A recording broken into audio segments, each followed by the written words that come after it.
Welcome to the Diet Doctor podcast. I'm your host, Dr. Brett Scher. Today I'm joined by Dr. Michael Arata and Stephanie Kennedy. Now, Dr. Mike has an amazing story, as many physicians do, who transition to being more of a lifestyle and nutrition-based physician. He's an interventional radiologist and specializes in limb-salvage, which means he's sort of the last resort before someone has an amputation to try and save somebody's limb. It's very high-pressure, intense work. But like a lot of physicians, he realized he wasn't really affecting the problem in a good enough way to prevent it. And that's when he transitioned, plus with some of his own health challenges, which we'll talk about. And what they've developed is a functional medicine lifestyle practice. And as part of that, they focus on a low-carb ketogenic diet, but they focus on it from a plant basis. So primarily a vegan ketogenic diet, but, and here's the key, with cycling. And that's something that's going to keep coming up over and over again, because the more we learn about it, the more we realize how important cycling is. And that means cycling with intermittent fasting and cycling with meat. And we're going to talk about that. We're going to get into some of the controversies about plants versus carnivore diet versus a balance of all that. Talk about their philosophy of how they approach their patients and some of the concerns with a vegan diet and what you need to be careful monitoring for. And of course, talk about their book that's coming out, Keto with Plants. So I really enjoyed this interview. I like their perspective a lot and their approach to the patient and sort of their really just balanced way of approaching people to help them not only understand the science, but understand how to implement it and how to make the changes last. So I hope you enjoy this interview as much as I did. If you want to learn more about us, you can visit us at dietdoctor.com or you can visit me at lowcarbcardiologist.com. Thanks a lot and enjoy the interview with Dr. Mike Arata and Stephanie Kennedy. Dr. Michael Arata and Stephanie Kennedy, thank you so much for joining me on the Diet Doctor podcast. Thank you. Pleasure to be here. Yeah, so actually Dr. Mike, right? Yes. Very good. Well, you've had quite the interesting journey. So let's start with you. It always fascinates me how people find their way in medicine to focusing more on lifestyle and treating the whole patient. And I remember when we met yesterday at lunch, we were talking about it, and I said, oh, you must have an internal medicine or family practice background to get to this point. And you said, no, interventional radiology. And that is not what I expected. So you're an interventional radiologist. You spend all day in a cath lab type suite, sticking catheters and needles in people and draining things and opening arteries, and yet you transitioned to wanting people to work on their lifestyle. So give us a little bit of background on how you got to that point. Sure. Well, I think as an interventional radiologist, I was drawn to the technological aspects of the specialty, the innovative nature. I mean, interventional radiologists have kind of created all kinds of different treatments and taken different devices and modified them. And, it's very much a gadget type of field. He loves his gadgets. And I do love my gadgets, absolutely, no question. So that's what really drew me to it. And then, as I got into my practice, I really enjoyed some of the things you could do that were, alternatives to big surgeries that could produce outcomes in patients maybe that couldn't even tolerate a surgery. So they were too sick to have a surgery, and you could step in and intervene and make a difference in someone that maybe had no options at all. So that was very satisfying. But as I got more into limb salvage, most of the patients typically would be either diabetics or renal failure or both. And those patients, you could get a good result in the short term, but unfortunately, most of those patients, it's not a long-term solution. So, right. You could spend 3-4 hours in a case basically revascularizing someone from their abdominal aorta all the way down to their toes and actually get blood flow back to their feet. They could heal their ulcer. 3 months later, they're back. Right. And, when you are doing one of these cases and you're wearing 30 to 40 pounds of lead and, it gets really hot and it's actually quite fatiguing in these long cases. So at the end of it, you're gratified by the fact you helped the person, but then you're really disappointed when they come back. And it just got me thinking, there's got to be something better. How can we allow this to happen is really what I would start to question. Right. And I didn't have the knowledge base, the experience, the exposure to understand what got people to that point to the degree I needed. Fortunately, I started working with other patients who had naturopaths as part of their care team. And my interactions with them really started to basically plant the seed that there is something different. And I think a key part of this for my story is I was a biochemistry major as an undergrad. So when I started discussing things with naturopath, they often talked about the biochemical aspect of it. Oh, interesting. That really resonated with me. And fortunately, one of the naturopaths I worked with suggested I go to a functional medicine conference. When I went, my life changed. Wow. It literally just flipped a switch. And I was just like, oh my gosh, this is it. And it really is a biochemical-based aspect. There's a lot of different overlapping specialties, integrative medicine, functional medicine. These things are not that different. I mean, there's a lot of overlap. But one of the key things about functional medicine is it's more systems biology and biochemistry based. So I think I needed that. Right. I don't think I would have made this transition without that science core to it. Right. Well, with this knowledge I was learning, I experimented on me. And being someone that was working 90 to 100 hours a week, I was your typical American. I had all the conditions that you see in middle-aged, now actually younger adults. So I was not sleeping. I had sleep apnea. I weighed 230 pounds. I had bad gastroesophageal reflux. I had skin conditions. Eczema would flare up all the time. Yeah. Too busy taking care of everybody else to take care of yourself. Yeah. All of these things that just slowly drag you down and eventually lead to more serious conditions. Well, those things started clearing up. I started losing weight. And what did you do? What was your intervention to? Well, the first thing was food. Mm-hmm. And actually, interestingly enough, the first diet that I tried was Ketogenic Diet. That was the very first one. That was the first one. You got lucky right off the bat. Yeah. And I felt great. I mean, the one thing I noticed is the energy level, the clarity of thought. I mean, those were the things that really stood out to me because I was so fatigued. I was just living on sugar and coffee. Yeah. I was literally had one of those big, 22 ounce or whatever it was, Cokes. Ooh. I constantly had one of those in my hand all day. Yeah. So it was basically just, mainlining caffeine and sugar to survive. Right. And function. And so... which is not that unusual. I mean, we react to it like it's the worst thing in the world, but it's actually not that unusual. You look around and you see it everywhere, right? Yeah. So that was the big switch. And I started sleeping better. And when I lost weight, the sleep apnea went away on its own. I also had very bad hypertension. So I first was diagnosed with high blood pressure in college in my 20s. And I got to the point where I was actually on 4 medications and still had a pressure of 160 over 100. Wow. So I was really bad. That started getting better, and I actually was getting off the medications. Amazing. So it was an incredible experience to see what happened to myself when I did something that was not what I'd been, basically brought up in the system. Right. And that's what's so amazing, that so many doctors have the transformation by having their own transformation, and then they transform their practice because we weren't taught this. So we have to be able to go outside of what we were told is the way to do things. Absolutely. So it's an incredible journey. And then you open up a practice where now you're treating people holistically. You're treating not just a one problem in the IR suite, but trying to treat them as a whole person, focusing on nutrition and ketosis as a cornerstone of that treatment?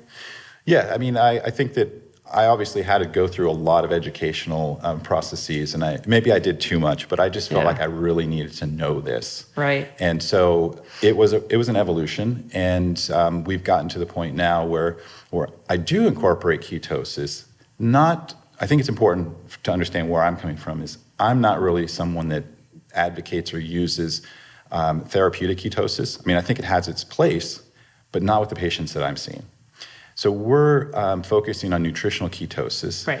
And while I did obviously jump right into a ketogenic diet for my first go-round, I also found that plants really make me feel well.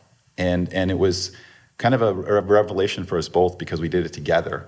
The first time we did, it wasn't quite a vegetarian diet, but it was very plant heavy. And we both felt tremendous. Now, Stephanie had been vegetarian before, so she had more experience with, I was a carnivore. I would go and have a big steak and just leave the plants. Yeah. So Stephanie, was this your influence then to get him to try more of the plants? It was part of my training through, it's a functional medicine diet, the Renew plan. So it's really plant heavy, but and it's dairy and grain free. So it wasn't quite keto, but it was very plant and just clean meats heavy. And and even the few clients, it's kind of a challenging meal plan because it's a lot of more intricate recipes than I prefer to recommend because it does take a lot of work.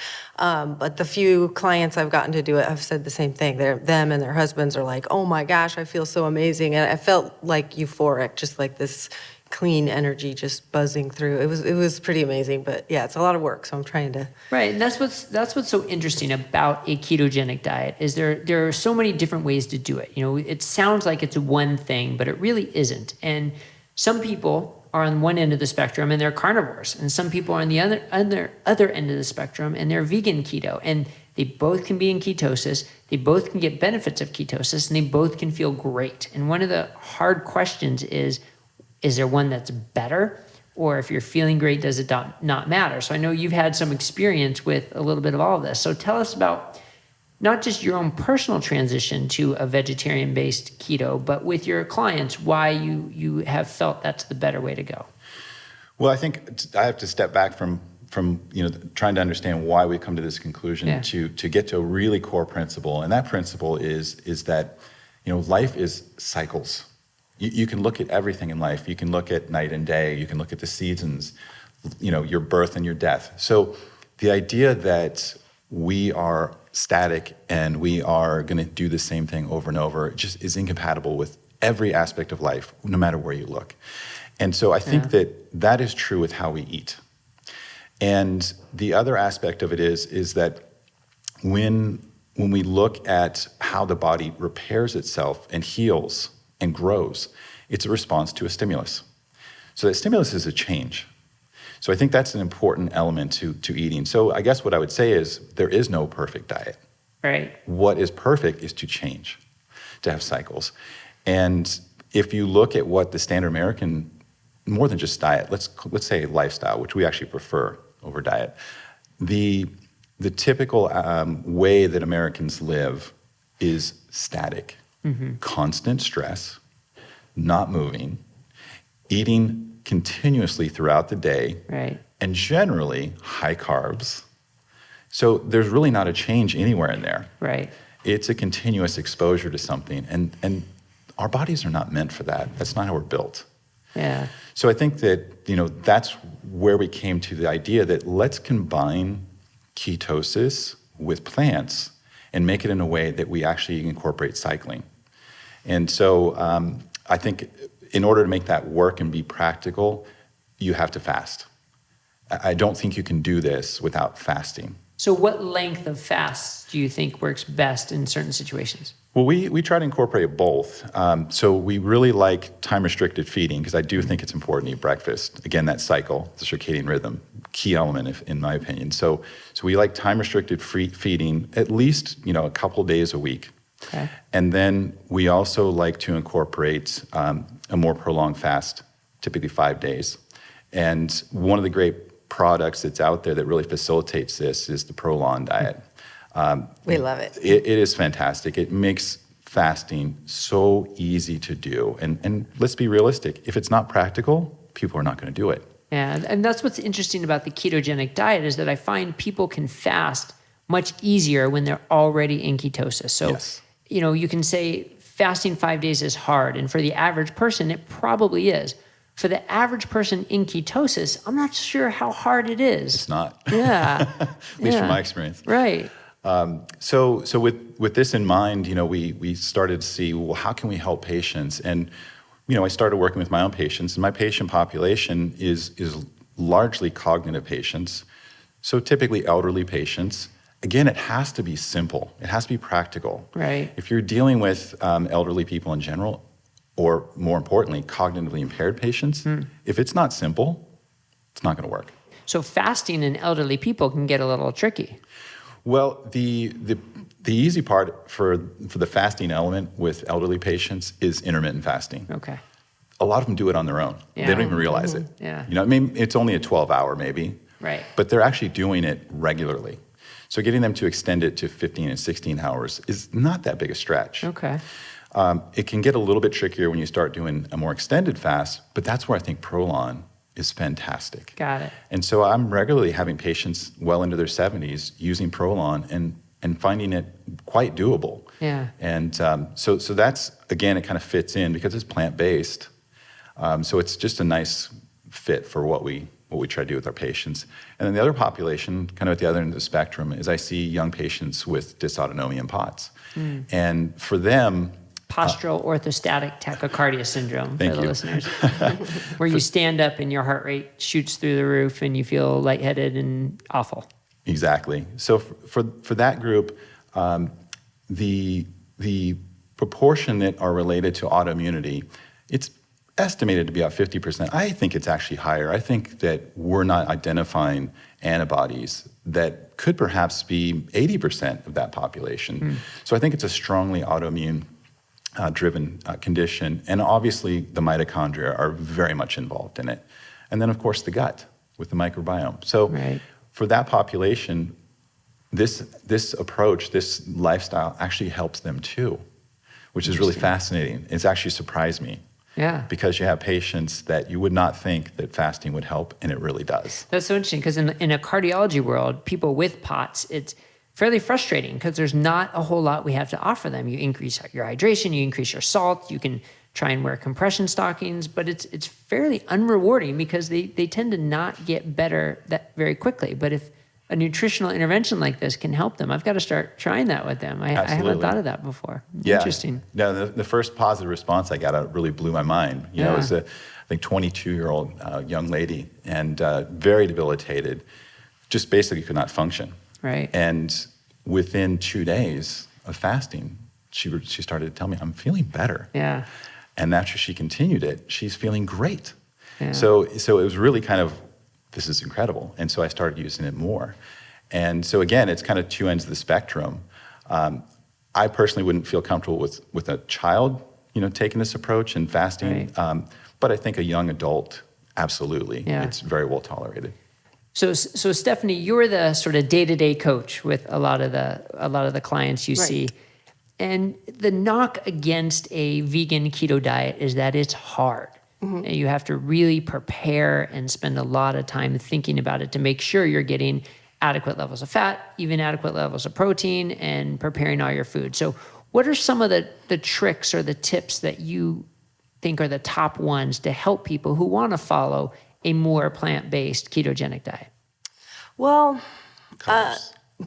colors. I would say, I do eat the rainbow, as I say, not Skittles. Or our system. We have a system where we're organizing our foods into I had SIBO at one point, and I saw this list that was like red, green, like the stoplights of foods that you couldn't eat, and it really helped me because I'd be like at a restaurant whipping out my list. It was like a 14-page list or whatever. It was really fun. But so we're organizing our foods into columns like that, so you could I can eat all these foods in the green list, all these foods, so that's kind of easy. But then if you don't cook or whatever, it's just a list of ingredients too. So I have written a lot of recipes, and I hate cooking, and I'm busy and lazy. I hate to say lazy, but I am. I'm going to admit it. So I'm trying to cook with that in mind because I hate doing it. So it has to be something that can be prepared in 10 minutes. I don't want all these gadgets and the strainer, and then you end up with a huge pile of dishes at the end of the night. So they're simple and they're really tasty. I would say the key is we kind of treat our food as a vehicle for the olive oil and MCT oils. And so just anything, I make really good dressings and sauces and spices, to try to get that in there. And then I like to start the day with a smoothie. This would be the first thing I help people add, actually, rather than saying, okay, we got to cut this and cut that. I say, let's add to what you're already eating a green smoothie in the morning. So a couple strawberries, a bunch of spinach, some hemp, and avocado, and MCT, of course. So it's really, fat-full and veggie-full. And it just sort of...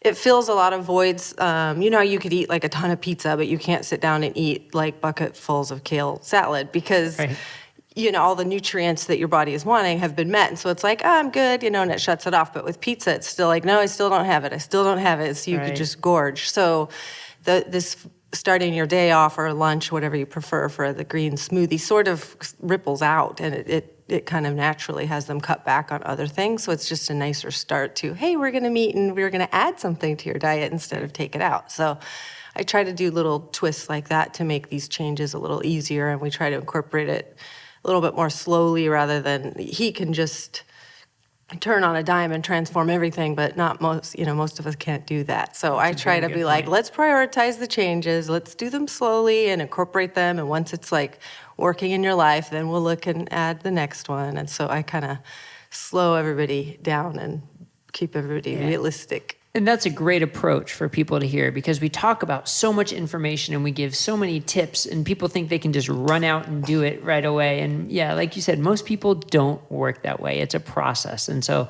that's why it's great to have someone like you who can coach people along and really help them prioritize the process to understand what needs to change first and then what can follow after that. And so people need to keep that in mind when they're trying to make lifestyle changes, because if you try and do too much at once, you can end up frustrated that it's not all working. Yeah, you could maybe white knuckle it for a short time and then be like, this sucks, it didn't work. Then you're like, oh, another one that failed. But it was like, it was just too much. Yeah. Now, when you were talking about cycling, and we talked about this a little bit at lunch the other day, you also mentioned, though, about cycling with meat.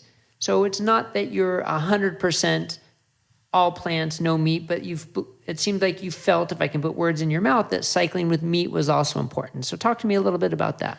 Sure. I think that, I think if you separate out vegans, because a lot of people that choose a vegan lifestyle, it's more than the food. Right. There are other issues that led them to that way of living.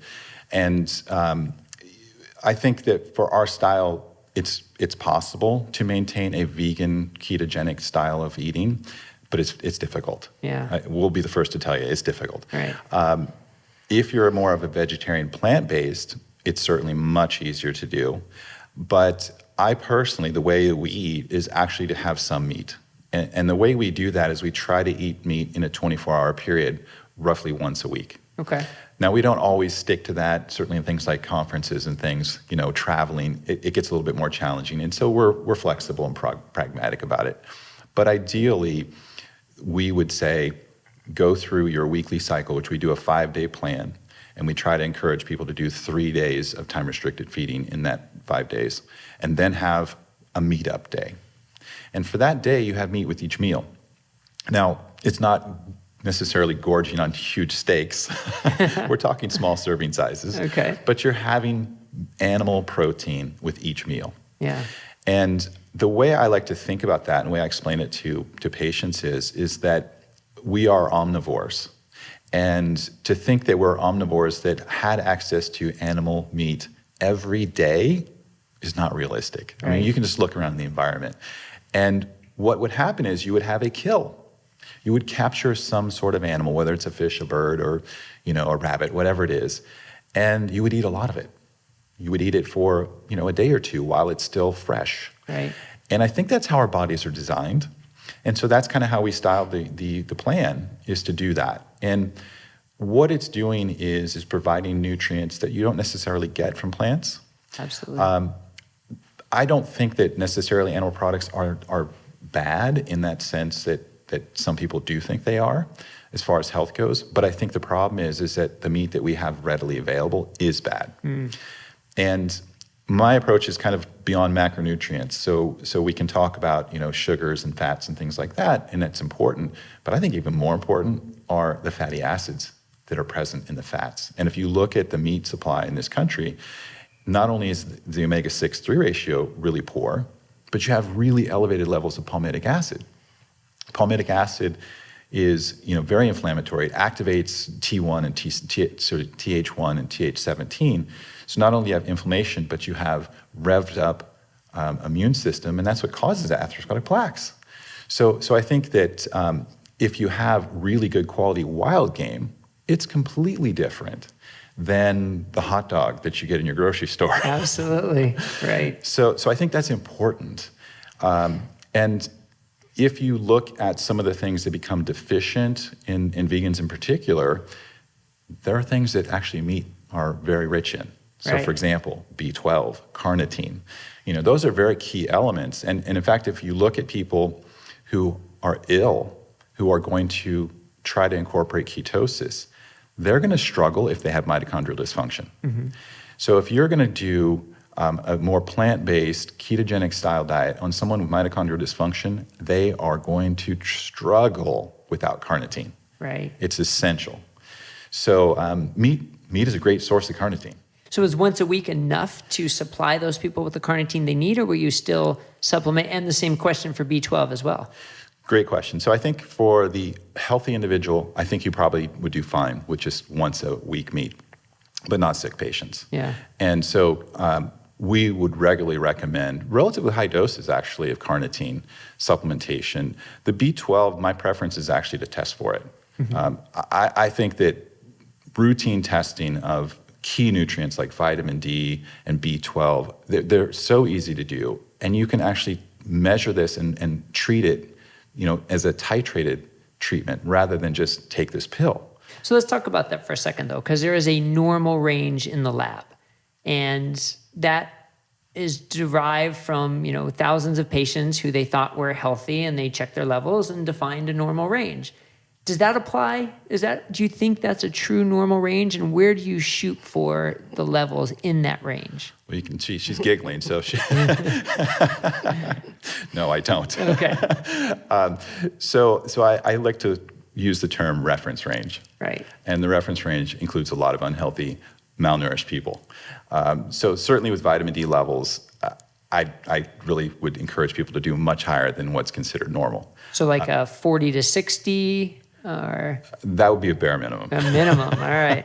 I'm usually shooting for 80 to 120. Now, isn't there a risk of vitamin D toxicity at too high a level? It's actually quite rare. And, if you're going to get into trouble with vitamin D, you're usually talking about 30,000 units a day before you really see a problem. Someone who's got kidney stone issues, it might be a little different, someone with renal failure, but your average person can absorb 10 to 20,000 units a day without difficulty and not run into trouble. Yeah. And with B12, I actually prefer methylmalonic acid. I think that B12 levels get falsely elevated with dysbiosis, which is abnormal mix of bacteria in the gut, which actually produce B12 levels artificially. Interesting. So I don't necessarily find that a B12 level itself is very helpful. Methylmalonic acid, I think, is more telling. Now, that's going to be a tough test to walk into your doctor's office and ask for. That's not going to happen. No, that's true. Yeah. But fortunately now there's direct labs for patients. So, we encourage people to work with their doctors, but if there's a test that you're interested in, you can actually get them on your own without a doctor's order. Yeah. So I think the good take home there is if you walk into your doctor's office and they say, oh, your levels are fine, don't worry about it. Don't stop there. Yeah. Dig a little deeper, because what applies to you is not necessarily what the normal reference range is. Yeah. So that's a good point. Absolutely.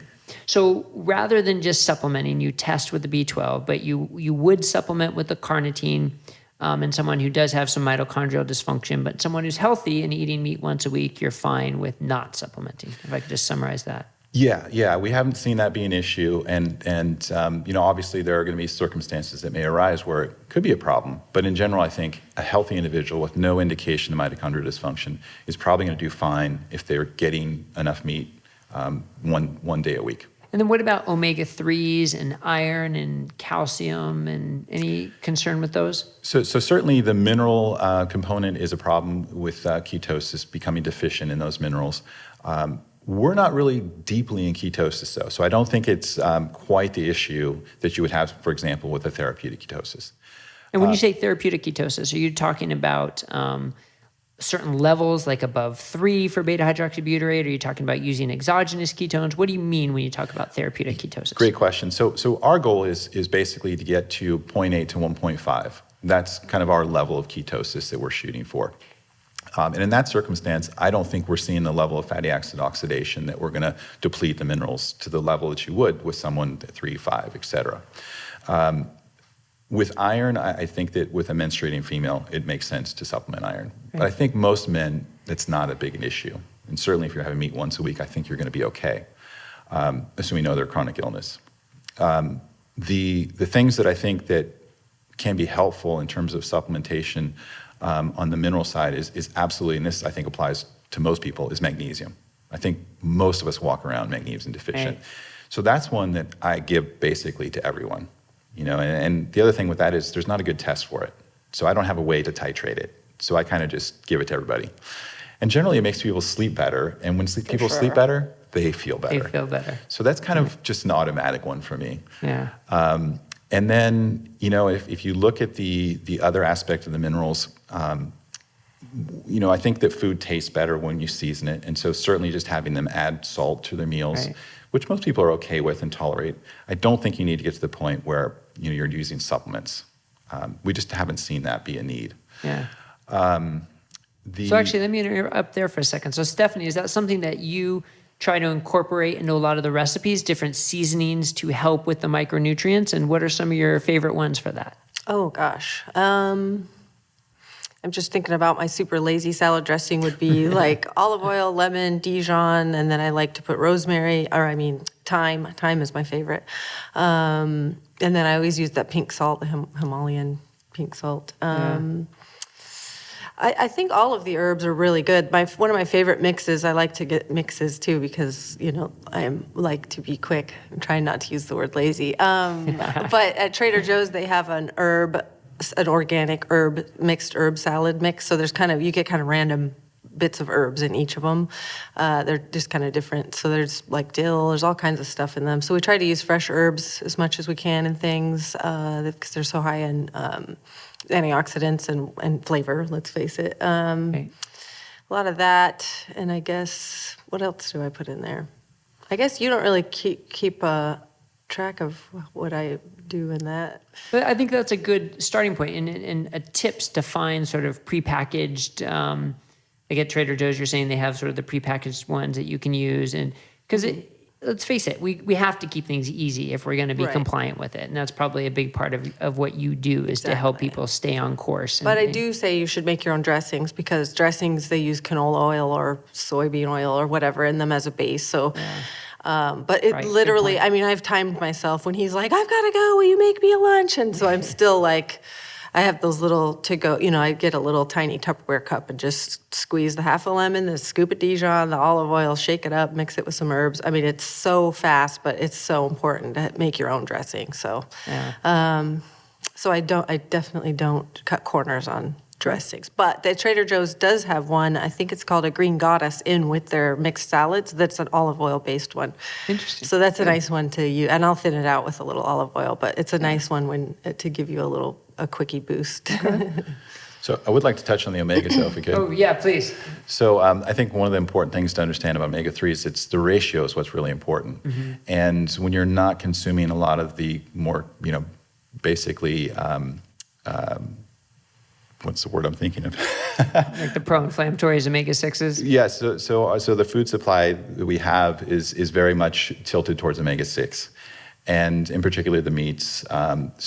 So if you're eating a plant-based... The grain-fed meats. Yes, grain-fed. Thank you for clarifying that. So the more plant-based that you eat, the less you're going to expose yourself with the inflammatory omega-6s. So your ratio is a little bit more healthy. But the other thing that's really important, and I haven't seen this necessarily in human data, but from animal studies, when animals are fed a high monounsaturated fat diet, their requirements for omega-3s dramatically change. And so our main fat in our lifestyle is actually monounsaturated. It's lots of olive oil, tons of avocados, nuts. So I don't think that our clients need a lot of omega-3 because what omega-3 they have is more effective, I think, based on these studies. Yeah. And the fact that they don't have a lot of inflammatory omega-6 that they have to balance out. Good point. So in general, we're not using a lot of omega-3 supplementation. Okay. For that reason. So talking about that balance though, so when you're not using butter and ghee and lard as cooking oils, a lot of people will go to the omega-6 vegetable seed oils. That's sort of like a standard go-to when you're not cooking with butter. So how do you counsel your patients for cooking oils and how do you keep them away from those?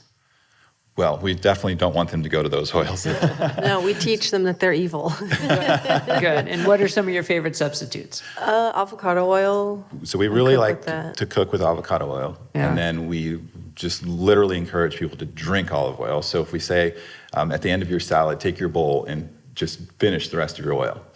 So olive oil is fantastic, and we really encourage it. And then MCT oil. I think MCT oil is what allows us to have the level of plants and carbs that we do. Yeah. In fact, with our color system, if you do eat one of the red plants, you have to have a tablespoon of MCT to go with each serving to neutralize the effect. So what's an example of a red plant, like a stop, don't eat plant? Right. Yeah, like the stoplight, not Right. the Not color the red of color, the but plant, the stop, don't eat this. What's an example? So for there? example, we both enjoy the tropical fruits, and so pineapple would be an example. So what we'll do is we'll actually drown that pineapple in coconut cream. That's what we like to do. It's a great, it's like a pina colada. Yeah, it's so good. But you can get kind of the same effect if you make a smoothie. Let's say you put pineapple in it, put a tablespoon of MCT in it. What you want to do is you've got the red plants are basically ones that have carbs greater than fats. So that's one criteria for the colors. And then the grams of carbohydrates are greater than 15 for the reds. So an MCT has basically 14 grams of fat for every tablespoon. So if you add that tablespoon of MCT with your red plant, you basically get to where it's neutral, close to neutral on the fat-carb ratio. Now, we would limit that to one serving a day, Right. but it allows you to have that sweet that people tend to crave. So it's a way to incorporate flexibility and really stick with the lifestyle. Those fats, in general, are not the same as the other fats, in particular MCT, in that MCT is absorbed directly across the endothelium. It does not go through the lymphatics and drag all those inflammatory compounds like polysaccharide, which is this component of a bacterial cell wall, which is extremely inflammatory. I personally think that's why saturated fats are unhealthy more than anything else, is that they're dragging all these inflammatory products into the bloodstream. So MCT is a way to avoid that, increase the fat content in your diet. It also is more prone to generate ketones, so it's going to facilitate that process. So we're really big fans of both MCT oil and olive oil in particular. Okay. The other oils we would really encourage people to just completely avoid as much as you can. And as a practical product, I always mispronounce the name, Miyaka? Right. I was gonna circle back to that. If you like butter, the Miyoko's vegan butter, vegan cultured butter is Incredible. so good. It's made out of coconut oil, but it doesn't taste it tastes like cultured, salted, delicious, delightful butter. It's so good. You can cook with it. You Yep. can add it to your vegetables. High smoke point, no concerns there. Exactly. Very, very tasty stuff. That woman is a genius. Yeah, and we've done blind taste tests, and you cannot tell the difference between butter Really? and this. Yeah. No, you cannot. The texture, everything. it's Oh, Perfect. that statement, though, just makes me think of the old days. I can't believe it's not butter. Yeah, We're no. not talking about that. No, we're not talking about that. No. All right, so let's get into some controversies about plants, though. Let's talk about Dr. Gundry and his Plant Paradox book and the anti-nutrients, the lectins, the problems that plants can potentially cause for some people. What's your take on that? Well, I think first of all, I really respect what he's done. I like people to think out of the box. But to my knowledge, there's not a lot of science behind what he is espousing. My personal take on it is that individuals that are sick, individuals that have a leaky gut, are more than likely to respond well to his way of eating, because those toxins are going to be much more toxic to a compromised individual. Whereas a healthy individual with a very intact gut lining, with an immune system that's well functioning, they're not going to have as big a reaction to these things. Clearly they're toxins. Nature is pretty fascinating, and it's designed these seeds very well. Yeah. There's a reason why these compounds are in them. Just like there's compounds in other aspects of plants that are very nurturing to humans. So I think it's something that is important to consider with individuals who are ill. I don't think it's as important for healthy people. So that's kind of our take on it. Am I speaking for you? Well, yes, that, and frankly, if we get rid of them, then what else are we going to eat?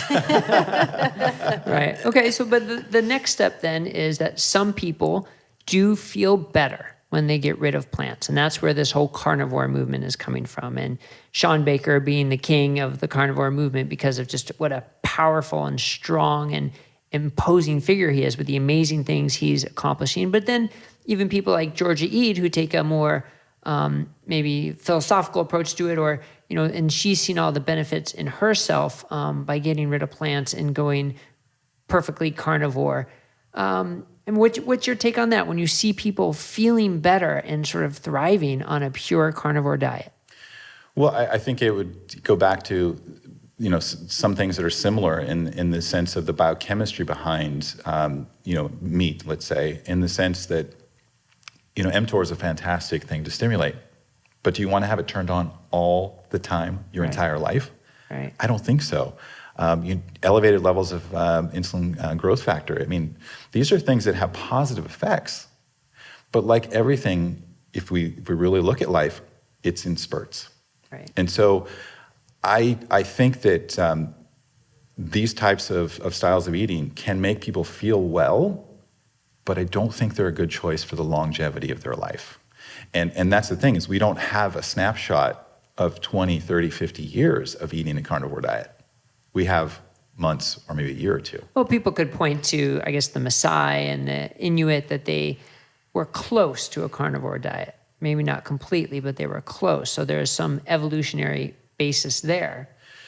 Well, I've also read some things that the Inuit diet is not what we think it is. Yeah. So I mean, that maybe is questionable, but and I'm not going to say that that's a wrong style of eating, because I don't think there is an ideal way. Yeah. I think that the way you eat is very individualized, and I think that the health of the individual, and perhaps more importantly, the composition of the microbiome, makes a huge difference. And most people have unhealthy microbiomes. Yeah.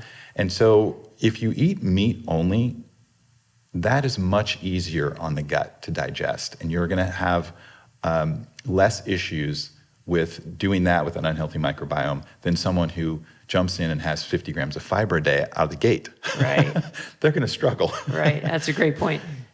So one approach would be, then, if you're having trouble with plants, then maybe you need to fix your gut first, and then you won't have the trouble with plants. And that's part of the problem as providers and as physicians and coaches taking care of these people, is what markers do we follow? Because when you talk about longevity, sure, we could talk about mTOR, but it's kind of hard to measure mTOR on a regular basis. We can talk about AMP kinase and PAK, but those are hard to measure. So we have to find our surrogates. So we use CRP, we can use IGF-1, we can use blood sugar and insulin. But what do you find as the best markers that you think we can follow to see if somebody's on the right track? Well, I think the ones you actually mentioned, those are the ones that I would tend to follow. I think it also depends upon what the goals of the individual are. So for someone with purely a longevity or, say, a cancer prevention approach, that's very different than, say, a cognitive patient. I mean, I think that for a cognitive patient, we do need to have anabolic effects. In fact, I often tell my patients, I say, if you want to build brain, you build muscle. I really think the brain is tied to the muscle. And so in that individual, we have to have periods of stimulation of mTOR. I think it's very important. That may be an elderly patient, and you may say, well, are you putting them at risk for shorter lifespan? Are you putting them at risk for cancer? I don't know for sure. I don't think so when it's pulsed. And I think that's the key. If you look at most hormones are pulsed. So I think in keeping with that, I think you're okay to periodically stimulate these things. I would be very hesitant to have someone like that be on a carnivore diet. I just would. Right. On the other hand, if you're in your 20s and you're trying to build a beautiful body, I mean, that's what you're going to do. Who knows if that's a good choice long term, though. Yeah, very good point. All right, and now, so one of your exciting projects now is your book. So Keto with Plants. Yeah. Now, what inspired you to write the book? Well, I think that as we kind of were exploring for ourselves and for our practice how to blend ketosis with a plant-based diet, we really started looking for help. Yeah. Who's doing this? Where do we Right. look to for guidance? There's not many people. Not much out there. So with that sort of dearth of information, we decided, we're going to do this. We're going to, try and do the research. We're going to try and put together the food plans and make it really practical, because I think that's really important. And if we're going to do that for ourselves and our practice, we should make it available for everybody. And I think over the last year or two, we've started to see more people become interested in this and start to go in that direction. So I think it is a new trend, let's say. But we feel that, getting a book is a great vehicle for us to get this experience that we've had out to as many people as possible. Now, is it mostly a recipe book, or is there going to be some of your coaching involved in there too to help people kind of stick with the program? It's a mixture of a lot. There's the science in the beginning that I'm trying to tone down so that us lay people can, well, not you two, but me and maybe a bunch of listeners can understand and decode. So that, there's the science behind it for those who like to know, why they're doing these things. Right. Then there's a little bit of a coaching element. So it's like, okay, I know you're tempted to overhaul your whole lives, but let's not do that. And, just to lay other foundations to make sure, give people permission to take time to take care of themselves. And I have some gratitude journaling. It's kind of a mixture of everything, just to lay the foundations for a good start of a change that's going to become lasting. That was important too to us, is that this change would be lasting for people. So let's talk about that. I mean, we spend so much time talking about the food, but there's so much more than just nutrition and food that makes us healthy and helps our lives. So you mentioned some of them with gratitude journaling and giving yourself permission to take time. So tell us a little bit more about what you think are the important pillars for people to have in their lives that will help just make their nutrition that much better for their lives and make their lives that much better in general. Well, connection. Connection to each other, you're saying? And to yourselves. Modern medicine has separated our mind from our bodies so much and treat them separately, but the mind drives so much of it. I found this myself when I was struggling to lose weight. The scale was just, I was obeying all the rules and the scale was just sitting there. And I know I shouldn't get on it all the time because I don't like it. But I went on a 5-day meditation retreat and lost weight on the retreat. And he kept telling me, it's stress, it's stress, it's stress. And I'm like, you take your stress and you just shove it somewhere. And I'm tired of hearing about this stress nonsense. Yeah. And, it turns out he was right, whatever. Hard to admit that, isn't it, sometimes? Yeah, sometimes. But no, stress is really, it messes so many things up. So, and I didn't feel like I was a stressed out person, but I guess I was. I just was, unhappy. Things frustrated me and annoyed me really easily. So with the mindfulness, that taught me, that you can kind of let go and just of those annoying, those recurring thoughts that drive the negativity. And it's just, you can't let go of even weight, I guess, if you can't let go of negativity. And so that's an element. And then as women, I think that we don't give ourselves permission because we're like, we need to do this for this for everybody else and give. But you can't give from an empty vessel, and that's just really true. And so you actually owe it to your family to take the time to take care of yourself, so that there's more of you to go around. So it's really your duty to take care of yourself first. So I think shifting the thoughts on that, and then also the restriction thing. I try to shift the paradigm, the thinking on that you are giving yourself nutrients rather than restricting the pizza. Just kind of shift the focus of it. Yeah, even the words you use and the way you talk about it can be so important in reframing someone's opinion of it and can affect your success and their success. Right. So try to also find the right motivation, not I want to be sexy, or my doctor said I'm going to die, or, we try to reframe to be more like empowering, positive psychology type reframe, like we like to be immediately rewarded. So I like to focus on how you feel after you eat a day like this. So I really try to connect the mind and the body so that you are aware of what you're putting into your body, how it makes you feel, and then that becoming the motivator rather than this long-term goal, like I'm trying to avoid cancer or avoid dementia, or, that's just not motivating on the day-to-day when you're in the trenches. So we try to get immediate rewards in place and stuff like that. So there's a lot. It's a lot to pack into one book, and then there are recipes. Yes, You're right. So it's coming together. So now, do you have any meat-based recipes in there because you believe in cycling and doing this on occasion? Do you mention that in your book? We don't actually. Okay. I think most people have that covered. You think there's enough out there for that? That's a good point. That's a very good point. Well, what's the time frame? I'm excited to see this book come out. Well, we've got a couple weeks left before we have to get it done. All right. We're shooting for the 28th. Mm-hmm. Yeah. Of August. August 28th. Very good. Very good. Well, this has been a wonderful interview. I've really enjoyed talking to you, Dr. Mike and Stephanie. Thank you so much for taking the time. Any last words you want to leave our listeners with, and then where can they go to learn more about you? Well, first of all, we really appreciate the opportunity to be here. It's been terrific. And you can find us online at www.ketowithplants.com. And one thing we like to say is that all of this is something that we're in together. And I think that working in a collaborative nature, both as professionals and as members of society, is the best way forward. And I think that's what I'd like to leave it with. He means we, as in you and all of your listeners, and us, not just us. Right. We are all of us. Great point. Well, thank you so much for joining us on the Diet Doctor podcast. Thank you. Thank you.